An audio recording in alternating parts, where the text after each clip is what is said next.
नमस्कार दोस्तों, Ibrahimabad Nitish study class में आपका स्वागतम है। जैसे कि मैं एसएससी जीडी और ग्रुप डी का कुछ क्वेश्चन रीजनिंग का लेकर आया हूं। अगर मेरा वीडियो अच्छा लगे तो सब्सक्राइब और बेल आइकन को प्रेस कर दीजिए। पहले का सवाल है, यदि यदि आसमान को जल कहा जाए, जल को हारा कहा जाए और हारा को हवा कहा जाए, हवा को नीला कहा जाए, नीला को बादल कहा जाए और बादल को पीला कहा जाए, पीला को ज़मीन कहा जाए, तो मछली कहाँ रहेगी? तो मछली कहाँ रहेगी? तो जल में रहेगी। लेकिन जल में नहीं होगा। यहाँ पर देखिए, यहाँ पर जल को, आसमान को जल कहा जा रहा है, ठीक है ना। और जल को क्या कह रहा है? हारा कह रहा है। तो मेरा करेक्ट आंसर ई नंबर हो जाएगा, हारा में चला जाएगा, ठीक है ना। आप लोग बनाइएगा बढ़िया से, ठीक है। मैं नेक्स्ट क्वेश्चन पर चलता हूँ। मेरा 2 नंबर क्वेश्चन आ गया। चलिए, इस सवाल को आप लोग 10 सेकेंड का समय दे रहा हूँ, करके दिखलाइए।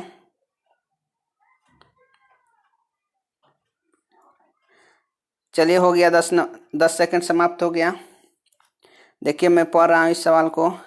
यदि जल को भोजन कहा जाए, ठीक है, भोजन को वृक्ष कहा जाए और वृक्ष को आसमान कहा जाए, आसमान को कुआं कहा जाए, कुआं को तालाब कहा जाए, तो फल किस पर फरेंगे?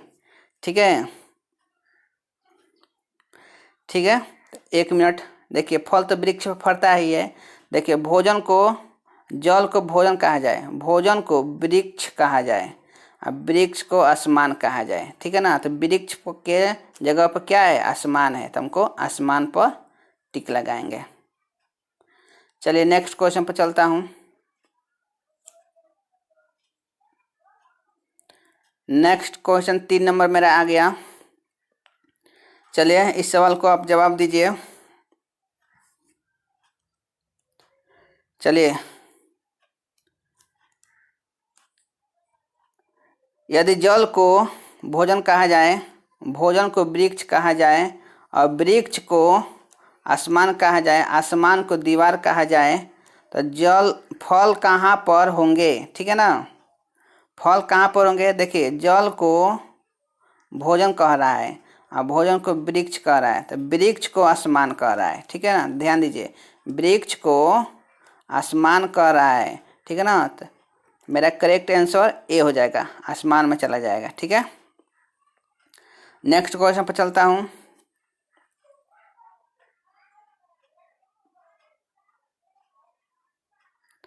देखिए, मेरा 4 नंबर क्वेश्चन आ गया। चलिए, इसको भी हमें हल करके बता देता हूँ। देखिए,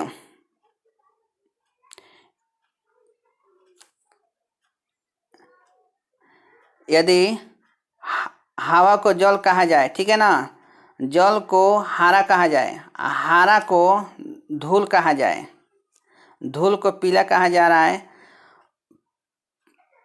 पीला को बादल कहा जाए, तो मछली कहाँ रहेगी? ठीक है ना। तो मछली जल में रहती है, तो देखिए, मछली जल में रहती है, तो हवा को जल कहा जा रहा है, जल को हारा कहा जा रहा है, ठीक है ना। जल को हारा कह रहा है, तो मैं देखिए, जल को हवा हारा कह रहा है, ठीक है ना। तो मेरा आंसर करेक्ट हो जाएगा यही, डी नंबर। चलिए, नेक्स्ट क्वेश्चन पर चलता हूँ।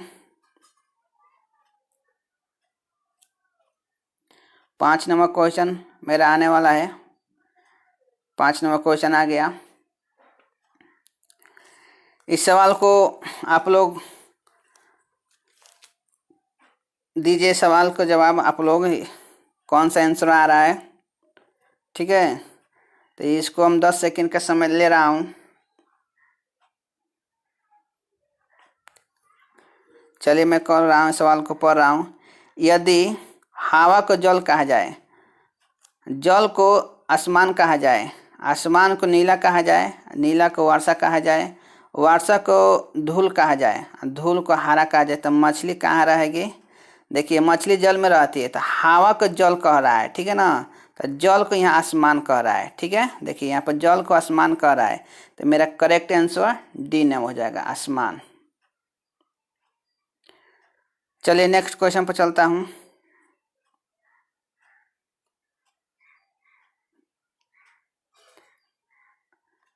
नेक्स्ट क्वेश्चन 6 नंबर मेरा आ गया। चलिए देखिए, इस सवाल को मैं अच्छी तरह से सिखा रहा हूँ। देखिए, यदि हवा को पत्थर कहा जाए, पत्थर को जल कहा जाए, ठीक है, पत्थर को जल कहा जाए, जल को पुल कहा जाए, जल को पुल कहा जाए, पुल को वर्षा कहा जाए, वर्षा को गर्म कहा जाए, गर्म को ठंडा कहा जाए, तो हम हाथ को किस चीज़ से धोएंगे, ठीक है ना। तो हम हाथ को कभी भी जल से ही धोया जाता है, ठीक है ना। तो देखिए यहाँ पहले यहाँ पर देख लीजिए, बोल रहा है कि हवा को पत्थर, पत्थर को जल, ठीक है ना। तो पत्थर को जल कह रहा है, तो जल को हम पुल कहेंगे, ठीक है ना, जल को पुल। तो यानी कि हम जल हाथ धोएंगे पुल से। ध्यान दीजिए, जैसे क्वेश्चन पूछ रहा है उसी तरह आप पढ़ेंगे तो सवाल करेक्ट हो जाएगा, ठीक है ना। चलिए नेक्स्ट क्वेश्चन पर चलता हूँ। 7 नंबर मेरा क्वेश्चन देखिए, 7 नंबर क्वेश्चन। चलिए, यदि धूल को हवा कहा जाए, हवा को सफ़ेद कहा जाए, सफ़ेद को पीला कहा जाए, पीला को जल कहा जाए, जल को लाल कहा जाए, तो पक्षी कहाँ उड़ेगी? बताइए, पक्षी कहाँ पर उड़ेगी? देखिए, पक्षी कहाँ पर उड़ेगी? तो पक्षी तो कहाँ उड़ती है? हवा में उड़ती है। तो चलिए, हवा में उड़ती है, कोई जानता है हवा में उड़ती है। देखिए यहाँ धूल को हवा कह रहा है, ठीक है, लेकिन ये हवा, धूल को हवा कह रहा है ना, तो हवा को सफ़ेद कह रहा है। ध्यान दीजिए, ये धूल को हवा कह रहा है तो हवा को सफ़ेद कह रहा है, तो मेरा हवा के बदले सफ़ेद में जाएगा, तो ठीक है ना। तो मेरा सफ़ेद में आंसर करेक्ट हो जाएगा। चलिए नेक्स्ट क्वेश्चन पर चलता हूँ। 8 नंबर क्वेश्चन मेरा है। चलिए इस क्वेश्चन को जवाब दीजिए 30 सेकेंड में।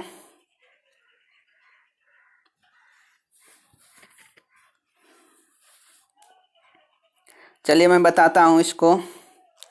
देखिए, यदि सफ़ेद को लाल कहा जाए, लाल को पीला कहा जाए, पीला को हरा कहा जाए, हरा को नीला कहा जाए, ठीक है ना, हरा को नीला कहा जाए, तो हल्दी का रंग कैसा होगा? कोई जानता है हल्दी का रंग कैसा होता है? पीला होता है, लेकिन सफ़ेद को लाल कहा जा रहा है। देखिए यहाँ पर सफ़ेद को लाल, लाल को पीला कह रहा है। पीला को हमको देखना है कि क्या कह रहा है। अब पीला को हरा कहेगा, ठीक है ना। तो हरा किस नंबर में आ रहा है? हमारा डी नंबर आंसर आ रहा है, करेक्ट हो गया। नेक्स्ट क्वेश्चन पर चलता हूँ। 9 नंबर क्वेश्चन आ गया मेरा। इस सवाल को पढ़िए।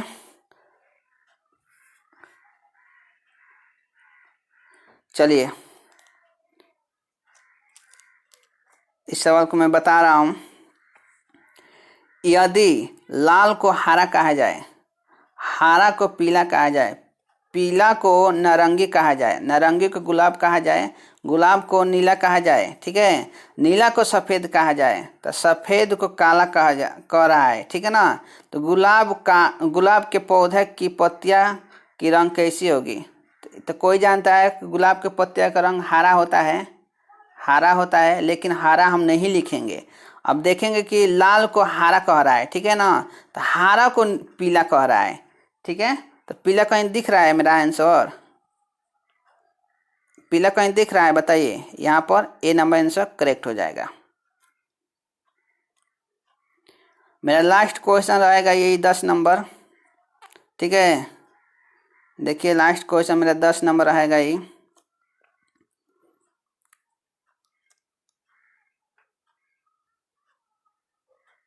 दस नंबर क्वेश्चन है मेरा।